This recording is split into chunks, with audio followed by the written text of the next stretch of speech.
환난당하고 곤핍하고 곤고한 일이 있었어도 우리 아버지 되시는 하나님 앞에서 또 영혼이 잘 되고 범사가 잘 되는 하나님의 음성을 듣고 힘을 얻고 위로받는 이 주일이 되기를 간절히 소원합니다. 우리는 에베소서를 통해서 하나님 나라, 하나님이 열어놓으신 새로운 사회의 구성원이 되었다는 특권을 지난 시간 가르침을 받았습니다. 우리가 무엇이간데 예수 그리스도가 얻는 하나님 나라의 왕권, 그 상속 권한을 우리에게도 나누어 주셨는가 놀라지 않을 수가 없었습니다. 그래서 각 객체로 하나님 나라를 떠받들고 있는 이 성도들, 그 사람들이 어떤 역할을 감당해야 될지, 하나님이 열어놓으신 새로운 사회의 법 아래 우리가 어떤 말씀을 순종하며 살아갈지에 대한 말씀을 지난 시간부터 자세하게 살펴보고 있습니다.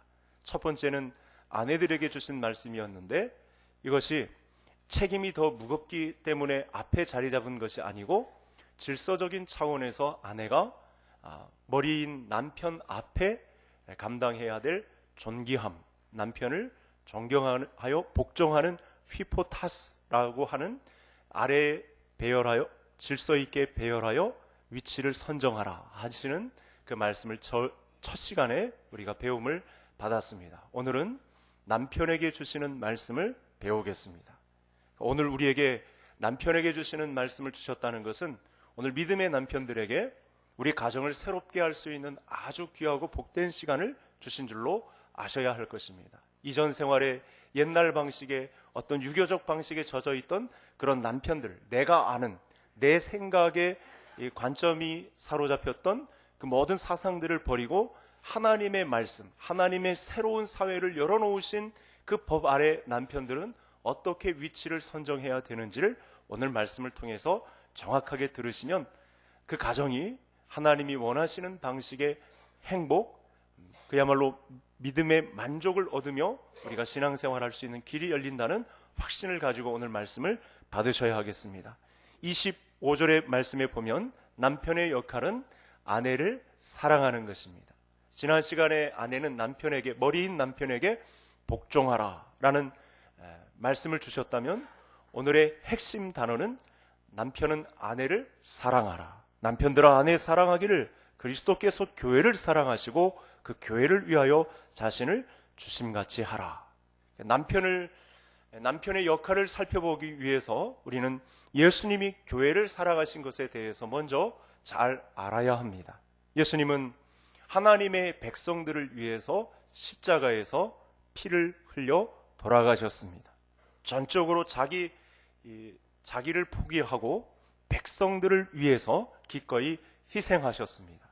이 순간 예수님께서 하나님의 백성인 교회, 새로운 사회를 열어놓기 위해서 감당하셨던 이 십자가의 희생적인 사랑을 오늘날 남편들이 그대로 아내들에게 보이는 역할을 감당해야 된다라고 에베소서 말씀이 우리에게 명령하고 있는 것입니다. 따라서 남편은 아내를 위해서 전적인 희생의 사랑을 감당해야 되는 위치입니다. 이 말씀도 우리가 예전부터 알고 있었던 남편의 역할과는 차이가 많습니다. 우리는 지난 시간 아내가 남편을 위해 희생해야 된다라는 그런 관념이 우리 사회를 지배했었습니다. 옛날 방식은 연약한 아내들임에도 불구하고, 여성임에도 불구하고 가정을 책임져야 되는 것은 여자다, 남편을 위해서 희생해야 되는 것은 여자다, 이런 식의 사고가 있었습니다.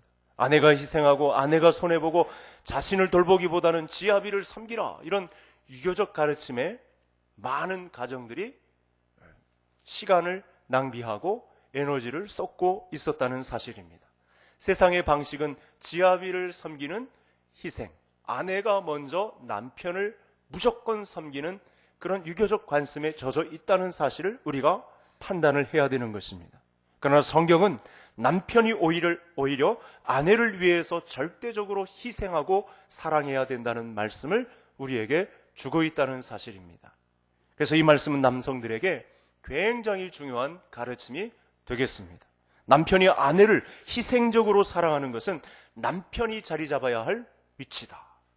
이전에 알고 있었던 유교적 가르침과는 정반대되는 개념의 내용입니다. 하나님이 열어놓으신 새로운 사회 구성원인 남편은 마땅히 아내를 예수 그리스도께서 교회를 위하여 십자가에 돌아가시기까지, 피 흘리시기까지 한 희생의 사랑으로 아내를 사랑하는 자리에 재위치해야 된다.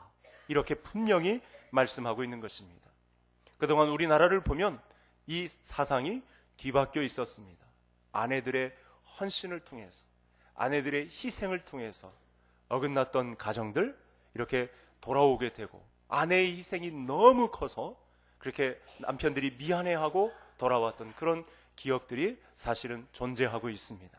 그러나 순서가 잘못되었습니다. 남편이 더 적극적으로 맨 먼저 앞장서서 먼저 사랑하고 희생하는 것이 정확하다, 이렇게 말씀을 주고 있는 것입니다. 좀 더 구체적으로 이 말씀을 적용해 보도록 하겠습니다.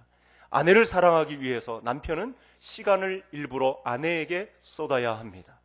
내가 개인적으로 갖는 시간을 희생하고 취미를 접고 내가 좋아하는 일들을 접어서라도 아내에게 함께하는 시간, 아내에게 사랑을 쏟는 시간을 남편들은 가져야 한다는 것입니다. 남편의 희생은 아내를 책임지는 사랑입니다. 사실은 이렇게 사랑하기로 약속하시고 결혼을 하신 것입니다. 이 말씀은 그래서 주례 선생님에게 부탁을 하고 목사님에게 부탁을 하고 많은 성도님들이 결혼식 때 받았던 말씀의 내용과 오늘 말씀은 일치합니다. 시간의 흐름에 따라서 이 감정은 청춘처럼 불타오르지 않아도 오늘 성도님들이 분명히 해야 할 입장이 있는데, 아내를 향한 신실한 희생의 언약은 변함이 없어야 한다. 결혼식 때 그 첫 마음과 지금의 순간은 영원토록 변함이 없어야 한다는 사실을 말씀하고 있습니다. 왜냐하면 교회를 향한 그리스도의 사랑이 변함없었기 때문에 그렇습니다. 자, 26절을 제가 우리 27절을 성도님들께서 읽어주시겠습니다. 이는 곧 물로 씻어 말씀으로 깨끗하게 하사 거룩하게 하시고,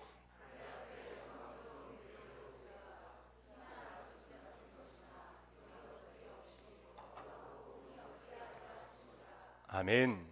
성경은 부부관계를 설명하기 위해서 예수님과 교회의 관계로 우리를 초대하십니다. 예수님은 신랑이 되시고 교회는 그의 신부된 곳입니다.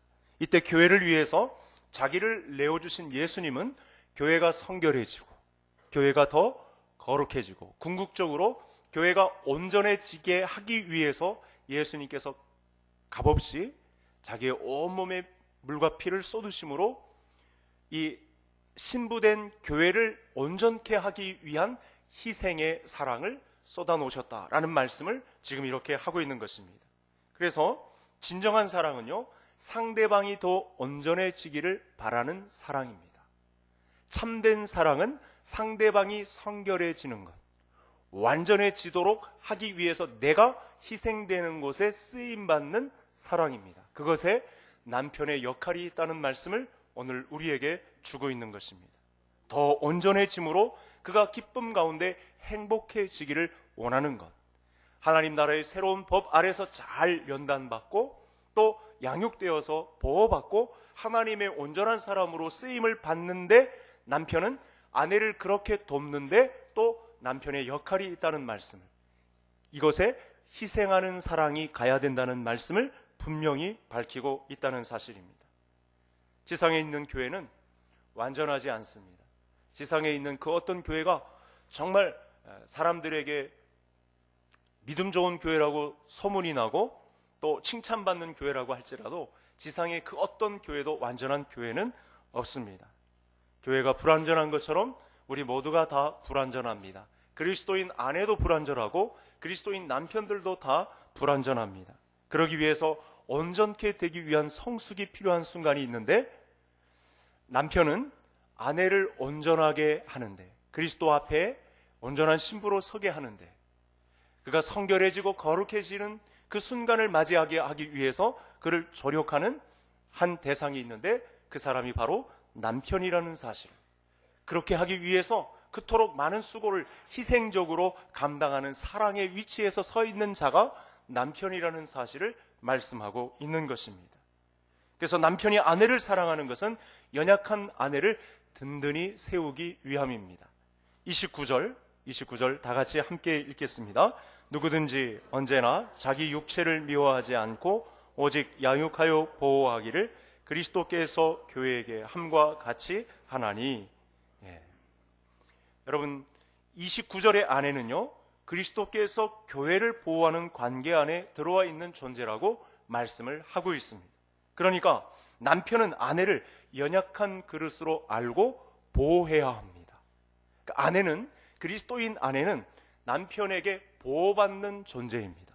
이 보호를 남편은 희생적으로 사랑하는 관계에서 아내를 보호해주는, 연약한 그릇일세라 깨어질세라 이 아내를 정성스럽게 희생하며 잘 보호하는 역할이 남편에게 있다는 사실을 말씀하고 있는 것입니다. 우리 화면을 한번 보시겠습니다. 자, 오늘 본문은 사도 바울이 창세기 2장 베드로 사도와 같이 하는 말씀인데, 이 베드로 사도는 바울이 쓴 말씀과 달리 더 자세하게 우리가 알아듣기 쉽게 남편이 아내를 대하는 희생적인 사랑에 관해서 아주 쉽게 말씀을 썼습니다. 우리 다 같이 남편들만 같이 함께 읽겠습니다. 남편들아, 이와 같이 지식을 따라 너희 아내와 동거하고 그를 더 연약한 그릇이요 또 생명의 은혜를 함께 이어받을 자로 알아 귀히 여기라. 여러분, 오늘 본문 29절과 베드로전서 3장 7절을 통해서 우리에게 주시는 간곡한 성경의 명령이 있습니다. 아내를 보배롭게 여겨야 한다라는 말씀입니다. 아내는 보호받아야 할 연약한 그릇입니다. 언제 깨어질지 모를 연약한 그릇임을 알아야 합니다. 남편은 아내의 완전함을 보고 결혼한 사람이 아닙니다.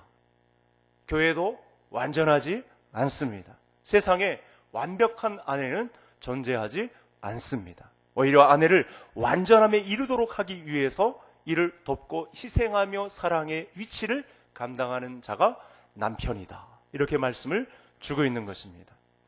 남편이 아내를 사랑하는 것은 나 자신으로 인해서 아내가 온전해지고 또 나의 보호와 양육을 통해서 더 온전해지고 복된 존재가 되도록 하는데 남편이 쓰임을 받는 자리가 있다. 반대로 남편이 아내를 사랑하지 않고 보호해주지도 않고 방치하고 보배롭게 대우해주지 않으면 아내가 마음의 주름이 잡힙니다. 마음의 스크래치가 가해집니다. 상처의 골이 깊어지고 가정 안에 많은 문제들이 거기서부터 시작이 되는 것입니다. 그릇은 깨어지면 누수가 발생합니다. 그럼 본래의 모습을 유지하기가 힘듭니다. 이걸 회복하기가, 깨어지면 새어나간 누수 때문에 가정을 회복하기가 그만큼 힘들어집니다. 어떤 수단과 방법을 동원해도 가정을 회복하기가 힘들다는 것이죠. 그러나 하나님의 말씀 안에 방법이 있습니다. 남편은 아내가 남편 때문에 영광스럽고 온전해지도록 희생의 사랑을 감당해야 하는 존재입니다. 최소한 남편인 나로 인해서 마음의 골이 깊이 생기지 않도록, 깨어지지 않도록 든든히 세워주는 사랑을 감당하는 남편의 위치에 제 역할을 감당하는 우리 개성의 모든 남성들 되시기를 간절히 소원합니다. 여러분, 남편인 나를 통해서 아내가 행복해지는 비밀을 자꾸만 쌓아가는 사랑을 해야 한다는 것이죠. 여러분, 이 사랑은 결혼하기 위해서 내 사람으로 만들기 위해서 순간 일시적으로 수만 송이의 꽃배달을 해서 얻을 수 있는 것이 아니고요. 온갖 감언이설로 이렇게 꼬드겨서 내 사람으로 만들기 위한 그 일시적인 사랑에 머물러 있는 것도 아니고 평생에 걸쳐서 내 희생을 통해 남편을 통해서 아내가 온전해지는 길목에 쓰임을 받는 거예요. 왜죠? 성경이 정확하게 이유를 짚어줬어요. 아내는 보호받아야 할 존재라고, 연약한 그릇이라고 말씀해 주셨어요. 그래서 오늘 이 주신 말씀을 반드시 잊지 않기 위해서 남편들만 저를 따라하시겠습니다. 보배로운 아내. 뭔가 좀 시원찮게 들리지만 제 입장엔 좀 만족스럽지 않지만 제가 제안을 합니다. 이제 휴대폰에 아내가 전화 걸려올 때는 보배로운 아내라고 찍혀 있어야 됩니다. 왼수 이렇게 찍혀 있지 말고 보배로운 아내에게 전화가 온다. 이렇게 오늘 말씀의 사상을 이 한 단어에 함축시켜 놓으면 정말 좋습니다. 우리 평생의 남편들의 과업은 아내를 보호하는 것입니다. 한 차원 더 높게 아내가 온전해지도록 돕는 위치에 남편이 위치하고 있다는 사실을 정확하게 자리 잡으셔야 합니다. 남편의 수고, 남편의 희생으로 인해 든든히 세워지는 교회, 그것은 아내가 남편에게 복종하고 남편이 아내를 사랑하는 관계 속에서 그렇게 행복한 교회를 우리도 이룰 수 있다는 확신을 가지는 우리 개성가족 공동체 되시기를 주의 이름으로 축복합니다. 자, 아내를 사랑한다는 것은 성경이 말하는 신비로움이 존재하기 때문에 그렇습니다. 왜냐하면 가정제도를 하나님이 가장 먼저 제정을 하셨거든요. 하나님 나라의 주인 대신 하나님께서 제정하신 이 인간의 법도이기 때문에 이 인간의 법도 안에 자리 잡은 가정제도는 신비롭기 마련입니다. 그래서 이 세상에서 가장 원초적으로 본능적인 사랑을 하는 것은 자기 사랑에 있어요. 내가 내 몸을 사랑하는 것을 보면 하나님의 사랑을 어느 정도 알 수가 있습니다. 남편은 아내에게 이런 사랑을 해야 합니다. 남편인 내가 내 몸을 사랑하듯이 아내를 사랑하는 데서 이제 본격적인 사랑을 시작할 수 있다 말씀하셨습니다. 28절 우리 다 같이 함께 읽겠습니다. 자기 아내 사랑하기를 자기 자신과 같이 할지니 자기 아내를 사랑하는 자는 자기를 사랑하는 것이라. 아멘. 부부는 한 몸입니다. 그래서 아내를 사랑하는 남편은 결국 자기를 사랑하는 것이 됩니다. 신비죠. 아내를 사랑하는 것이 나를 사랑하는 것이다. 그동안은 자기만 사랑해서 아내를 제쳐놓은 적이 굉장히 많은데, 아내는 마땅히 지아비를 섬기는 유교적 관습에 젖어서 나도 아내가 희생하고 섬기는 것에 대해서 당연시 여겼는데 아니랍니다. 성경은 아내를 사랑하는 것이 자기 몸을 사랑하는 것이라고 똑같이 여기고 있다는 사실입니다. 하나님 나라의 새로운 사회 구성원된 남편은 자기 자신을 사랑하는 것과 아내 사랑하는 것을 구분해서는 안 된다고 정확하게 말씀을 주고 있습니다. 예를 들어 보겠습니다. 남편들이 자신의 건강을 위해서 영양제를 복용합니다. 좋은 데 가서 맛있는 것을 먹습니다. 건강을 위해서 운동도 하고 여러 가지를 챙깁니다. 좋은 것이 있으면 소유하고 싶은 욕에 아내 몰래 챙기기도 합니다. 여러분, 이런 일들은 남편 혼자 몰래 해서는 안 되는 일이라고 성경이 말하고 있습니다. 내 자신의 몸을 내가 소중히 여기듯이 아내의 몸도 소중히 여기는 자리가 사랑하는 자리다. 그것이 희생의 섬김의 자리라고 성경이 우리에게 분명히 말씀을 주고 있는 것입니다. 남편은 아내의 몸을 자기 몸처럼 돌보아야 합니다. 왜죠? 부부는 한 몸이기 때문에 그렇습니다. 하나님께서 이 가정제도의 신비로움을 여기에 두신 것입니다. 한 몸이라는 것을 언제나 잊어서는 안 됩니다. 제가 이 목회 상담학을 통해서 배운 결과는 많은 그리스도인들이 정상적인 예배생활, 신앙생활을 하다 보면 부부애가 굉장히 깊어집니다.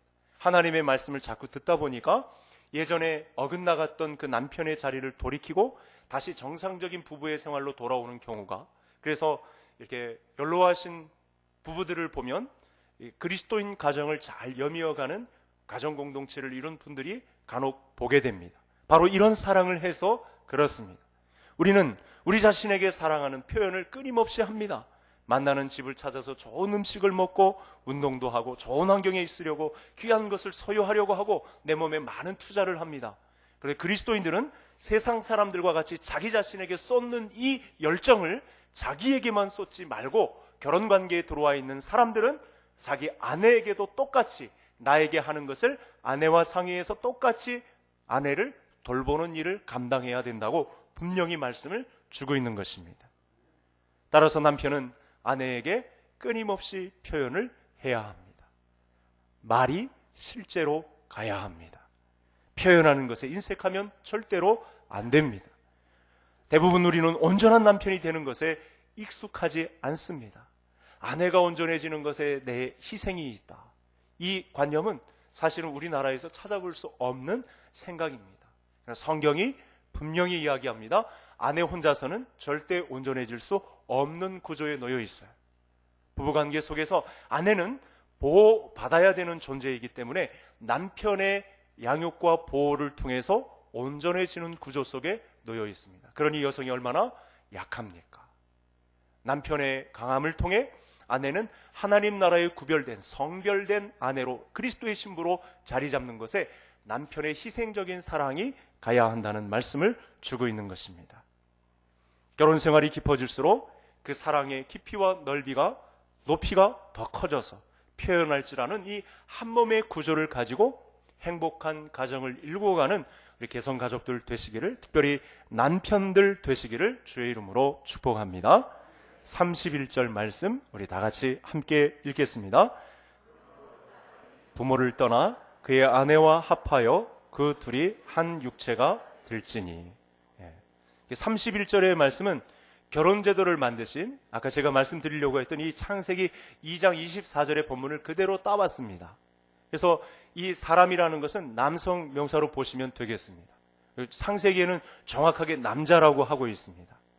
이제 마지막 부분인데, 여러분, 자식이 부모를 떠나서 독립하는 것이 이 희생적인 사랑을 옮기는데 이제 두 번째로 자리 잡는 아주 중요한 것입니다. 첫 번째는 보호하는 것이고요, 두 번째는 부모를 떠나는 것입니다. 여러분, 부모 입장에서 며느리나 사위를 집으로 데려오는 구조가 결혼이 아닙니다. 그리스도인 가정은 결혼관도 새로워져야 합니다. 결혼은 떠나 보내는 것입니다. 내 아들, 내 딸을 독립적으로 내보내는 것입니다. 독립하여서 그 부부가 한 몸을 이루도록 내어주는 것이 결혼입니다. 그런데 어떤가요, 여러분? 많은 가정들이 딸들을, 자녀들을 떠나보내지 않는 가정들이 너무나 많습니다. 그래서 여기서 많은 문제들이 발생합니다. 가정이 가정 천국 되어야 하는데 지옥 가정이 된 가정들이 되게 많습니다. 왜 그럴까요? 부모가 아들을, 딸을 떠나보내지 않았기 때문에 그렇습니다. 공간으로도 그렇고 관계적으로도 그렇고 떠나보내지 않은 문제는 심각한 문제를 낳습니다. 많은 가정들이 부모에게서 독립하지 못한 모습을 보이고 있습니다. 그러다가 경제적으로도 의존을 하게 되고 관계적으로도 떠나지 못하는 그런 모습을 보이는 경우가 있습니다. 이 문제는 심각한 결과를 낳게 됩니다.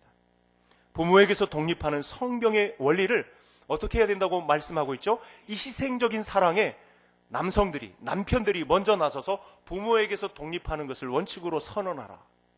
쉽지 않거든요. 부모들은 이 아들을, 남편을 떠나보내지 않으려고 해요. 그런 습성이 기본적으로 있어요. 그때 남편은 하나님의 말씀을 듣고 순종하는 위치에 서서 아내를 보호하기 위해서, 희생적인 사랑을 감당하기 위해서 이 부모의 가정에서 아내를 떼어놓는 것입니다. 독립시키는 것입니다. 부부가 한 몸이기 때문에 그렇습니다. 그래야 온전한 몸이 되기 때문에 그렇습니다. 이러므로 남자가 부모를 떠나 그의 아내와 합하여 둘이 한 몸을 이룰지로다. 여러분, 여성들은 시집을 오는 순간 자기 집을 떠나 독립하려는 의지가 많이 있습니다. 여성들은 그런 것 같습니다. 그런데 성경에는 남자가 부모를 떠나라고 되어 있어서 남자에게 더 무게를 두고 있습니다. 이 경계선에 놓여 있어요.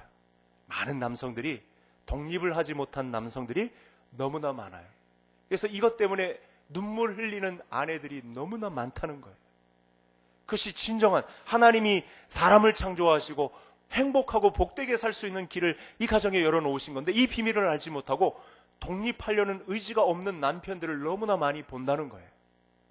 심지어 믿는 가정이라고 하면서도 아내를 부모의 가정에게서 독립시키지 않는 남성들이 너무나 많다는 거예요. 결혼하고서도 부모에게 기대는 사람들이 너무나 많다는 거예요. 이 말씀은 부모를 저버리라는 말씀이 절대 아닙니다. 결혼하면 부모와 한 집에서 살지 말라는 그 공간의 개념도 아닙니다. 문제는 공간의 의미가 아니라 관계에 초점이 맞추어져 있는 말씀이 되겠습니다. 관계에 초점을 맞추어서 남편은 아내에게서 이 부모의 가정과 떨어지도록, 독립하도록 희생적인 사랑을 싸우며 감당해야 된다는 말씀이기도 한 것입니다. 성경의 관심은 한 집에 사는가 아닌가 여기에 관심이 있는 것이 아니고 관계의 우선순위가 무엇인가 하는 말씀을 주신 것입니다. 한 집에서 부모님을 모시고 살 수 있으면 좋은 일입니다. 그러나 부부관계가 우선 먼저입니다. 피치 못할 사정에 의해서 부모님들과 같이 살게 되는 과정에서도 부모님은 이 사실을 양보해야 하고 남편은 부모에게서 아내가 독립되도록 한 몸으로의 가정으로 존재할 수 있도록 아내에게 먼저 비중을 두어야 합니다. 여기에 희생적인 사랑이 부어져야 한다는 사실입니다. 한 몸이 더 우선되어야 합니다. 그래서 남자가 부모를 떠나서 독립해서 한 몸을 이루라, 이 성경의 가르침에 순종할 때 가정에는 행복과 화평이 넘치며 질서가 바로잡히고 수많은 부작용에서 벗어날 수 있다는 사실입니다. 성도님들의 가정의 행복을 위해서 이 시간 간곡하게 권면을 드립니다. 사랑하는 자녀가 행복한 결혼 생활을 위해서는 나와 내 아들, 딸들의 관계보다는 내 아들과 며느리, 내 사위와 내 딸의 부부관계가 더 우선순위를 갖는다는 사실을 명심할 수 있기를 바랍니다. 장가가기 전엔 엄마밖에 모른다더니 저놈이 마누라밖에 모르네, 이런 회피성 발언, 이런 것은 절대 용납되지 않습니다. 결혼한 부부는 서로가 가장 먼저 우선시해야 할 한 몸의 관계이기 때문에 서로를 위해서 부모 입장에서는 묵묵히 기도해 주는 입장에 있어야 하고, 오늘 이 말씀을 받는 남편들은 독립되도록 한 몸을 이루어서 관계를 구성할 수 있도록 오늘 말씀의 은혜가 우리 모든 남성들에게 임하시기를 주의 이름으로 축복합니다. 32절 33절 다 같이 읽겠습니다. 이 비밀이 크도다. 나는 그리스도와 교회에 대하여 말하노라. 그러나 너희도 각각 자기의 아내 사랑하기를 자신같이 하고 아내도 자기 남편을 존경하라. 아멘. 부부관계는 신비롭습니다. 하나님이 제정하셨기 때문에 그렇습니다. 결국 알고 보면 하나님이 우리에게 행복하고 화평한 가족, 온전한 가정을 이루기 위해서 천국에 이르지 않아도 이 천국의 삶을 연습하여 하나님의 나라를 온전하게 맞이할 수 있는 그날의 영광을 위하여 부부관계의 아주 중요한 위치를 우리에게 선정하게 하셨습니다. 하나님이 새로운 사회를 예수 그리스도를 통하여 우리에게 이루어 놓으시고, 아내는 남편을 존귀하게 여기고 남편은 아내를 보배롭게 여기는 가정을 일구어서 이 가정이 천국 가정이 되게 하라 하신 신명령을, 새로운 명령을 우리에게 주셨습니다. 아내들인 여러분, 저를 따라해 주시겠습니다. 남편을 존귀하게, 남편들은 저를 따라 하시겠습니다. 아내를 보배롭게, 이와 같이 여기셔서 행복한 가정을 이루어가는 우리 개성가족들 되시기를 주의 이름으로 축복합니다. 하나님 아버지 감사합니다.